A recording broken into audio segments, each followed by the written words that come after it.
अस्सलाम वालेकुम। मेरा नाम डॉक्टर अब्बास है। मैं रही मुबारक पॉली क्लिनिक के बिहाफ पे मालूमाती वीडियोस बनाता हूं। आज हम डिस्कस करेंगे हीट स्ट्रोक के बारे में। इससे पहले अगर आप लोगों ने हमारे चैनल को सब्सक्राइब नहीं किया तो सब्सक्राइब कर लें और साथ में बेल के आइकन को भी प्रेस कर दें ताकि आने वाली हर वीडियो आपको टाइम पे मिल सके। So let's start. अब ये हीट स्ट्रोक क्या है? हीट स्ट्रोक बेसिकली बॉडी की ओवर हीटिंग है जो कि किसी वजह से भी हो सकती है, यानी बॉडी का टेम्परेचर बढ़ जाए। या तो वो धूप में काम करने से हो सकता है, मजदूर लोगों को हो सकता है, या जो खिलाड़ी धूप में खेल रहे होते हैं उनको हो सकता है, या जो ड्राइवर हजरात हैं वो गाड़ी के केबिन के अंदर बैठे रहते हैं और गाड़ी के इंजन की हीट उनको आती रहती है, या उनको हो सकता है। अब इसकी मैकेनिज्म क्या है, ये होता कैसे है? अब जब हम काम कर रहे होते हैं तो हमारी जो 80% एनर्जी यूज हो रही होती है वो हीट पैदा करती है, तो उस हीट को बॉडी से निकालना बहुत ज़रूरी है।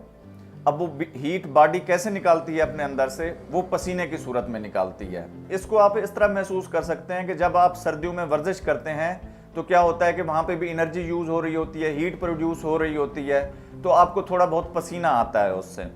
अब वो बॉडी क्या कर रही होती है? अपनी मैकेनिज्म के ज़रिए वो हीट को पसीने के ज़रिए बाहर निकाल रही होती है। दूसरा तजर्बा आप इस तरह कर सकते हैं कि जब आपको फीवर होता है तो तब तक आपका टेम्परेचर स्लो डाउन नहीं होता जब तक आपको पसीना ना आए। तो ये पसीने से क्या होता है?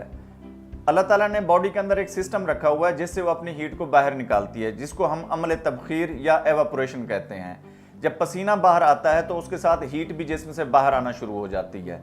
ठीक है, तो आपने फील किया होगा कि जब आपको पसीना आता है तो ठंडी आपको हवा लगती है, जिससे बॉडी का टेम्परेचर और भी स्लो डाउन होना शुरू हो जाता है और इसी तरह बॉडी की हीट जो है वो नॉर्मलाइज हो जाती है।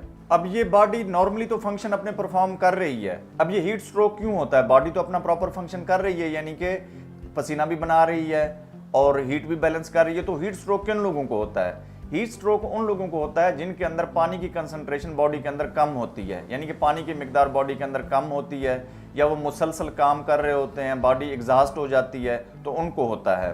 अब ये लोगों को ओवर हीटिंग क्यों होती है? फिर ओवर हीटिंग इस तरह होती है लोगों की कि लोग जब गर्मी में काम कर रहे होते हैं, एक तो बाहर का टेम्परेचर बहुत ज़्यादा होता है और फिर ह्यूमिडिटी यानी नमी होती है इन्वायरमेंट के अंदर, जिससे बॉडी में पसीना बहुत कम आता है। इसी वजह से बॉडी का टेम्परेचर भी ज़्यादा स्लो डाउन नहीं हो सकता। इसी वजह से बंदों को ओवर हीटिंग या हीट स्ट्रोक हो जाता है। इसीलिए इस मौसम में वर्जिश करने से या कोई मुशक्कत वाला काम करने से थोड़ी एहतियात बरतें, या फिर अगर करना मजबूरी हो तो अपना वाटर लेवल बॉडी का मेंटेन रखें, उसको ज़्यादा से ज़्यादा वाटर इस्तेमाल करें उस वक्त, और ज़्यादा से ज़्यादा नमकियात वगैरह लें, अदरवाइज इसके बहुत ही खतरनाक नतायज हो सकते हैं। अब ये पूरा प्रोसेस कैसे होता है? बेसिकली जब बॉडी वर्क कर रही होती है तो एनर्जी यूज़ हो रही होती है और वहाँ से हीट पैदा हो रही होती है, तो उस हीट को बॉडी ने बाहर निकालना होता है। वो निकालती है पसीने की सूरत में।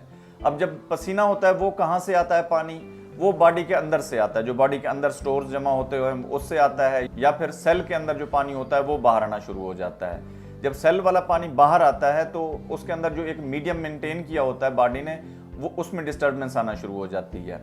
तो वहाँ पे जो प्रोटीन्स होती हैं मीडियम के चेंज होने की वजह से वो डीनेचर होना शुरू हो जाती हैं और सेल मेम्ब्रेन लीकी हो जाती है, जिससे फ्लूइड बाहर आना शुरू हो जाता है। और अगर वही लीकी सेल मेम्ब्रेन वाले सेल्स बहुत ज़्यादा हो जाएं तो बॉडी के अंदर क्लॉट बनाना शुरू कर देते हैं, यानी खून जमना शुरू हो जाता है, जिससे हार्ट, लंग और किडनीज डैमेज हो सकती हैं। अब आपको कैसे पता चलेगा कि बंदा जो बेहोश पड़ा हुआ है ये हीट स्ट्रोक का है या इसको मिर्गी वगैरह का दौरा तो नहीं पड़ा हुआ? एक तो उसका टेम्परेचर बहुत ज़्यादा बढ़ा हुआ होगा, यानी 104 फ़ारेनहीट या 40 डिग्री सेल्सियस से ज़्यादा होगा।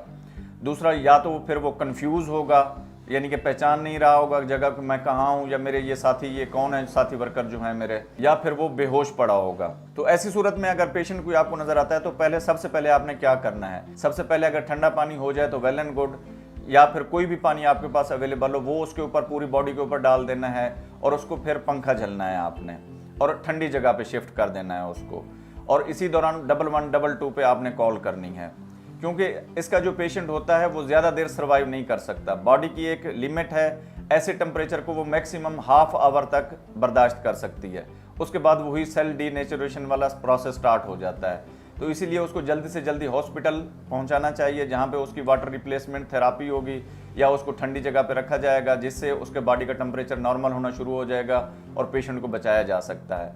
अदरवाइज पेशेंट की डेथ भी हो सकती है इसी प्रोसेस में। उम्मीद है ये मालूमाती वीडियो आपको पसंद आई होगी। हमारे चैनल को लाइक और सब्सक्राइब ज़रूर कर दें। शुक्रिया।